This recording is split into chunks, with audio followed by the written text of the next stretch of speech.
개학이 또 늦춰지면서 대학 수학능력시험도 2주 연기돼 12월 3일에 치러집니다. 수능 연기는 4번째지만 학사 일정 지연에 따른 것은 이번이 처음입니다. 네, 수시와 정시 모집 일정도 2주 미뤄졌습니다. 입시 전문가들은 대입 일정 변경으로 학생부 관리가 어느 때보다 중요해졌다고 분석했습니다. 권호진 기자가 보도합니다. 코로나19가 급기야 대학 입시 일정까지 뒤흔들어 놨습니다. 4월 6일로 예정됐던 개학이 사흘 늦춰지면서 대학 수학 능력 시험도 12월 3일로 2주 연기됐습니다. 동시에 수시 학생부 작성 마감일도 8월 말에서 9월 16일로 미뤄지면서 전체 모집 일정 시간표도 변경됐습니다.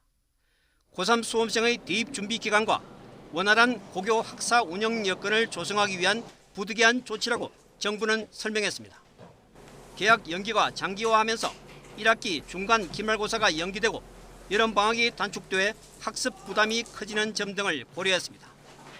중간 기말고사가 늦어져 학생부 작성과 점검을 8월 30일까지 끝내기 어렵고 진학 상담 기간이 충분치 못한 측면도 반영됐습니다.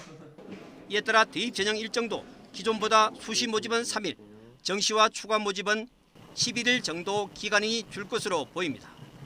정부는 연기된 수능일 등을 반영한 대입 전형 일정 변경안을 4월 중 확정 발표할 계획입니다.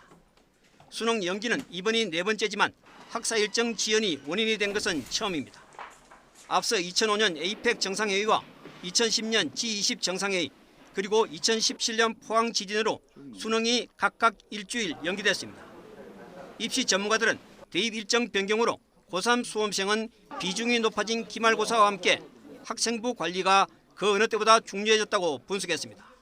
수험생들은 학생부 관리에 비상이 걸렸다고 볼 수 있습니다. 학교마다 상황이 모두 다르기 때문에 학생부 관리를 구체적으로 어떻게 했는지에 대해서는 학교의 상황에 따라서 유불리가 크게 발생할 가능성이 높습니다. 고3 수험생들은 특히 재수생과 비교해 학습 여건 등이 좋지 못한 데다 대학생 반수생들의 증가도 예상돼 여러모로 불리한 상황입니다. 따라서 수시와 정시 중 어느 쪽을 선택할지 빨리 결정하고 자기주도 학습 시간을 늘리는 등 정상적인 학습 체제로의 전환이 필요합니다. YTN 근호진입니다.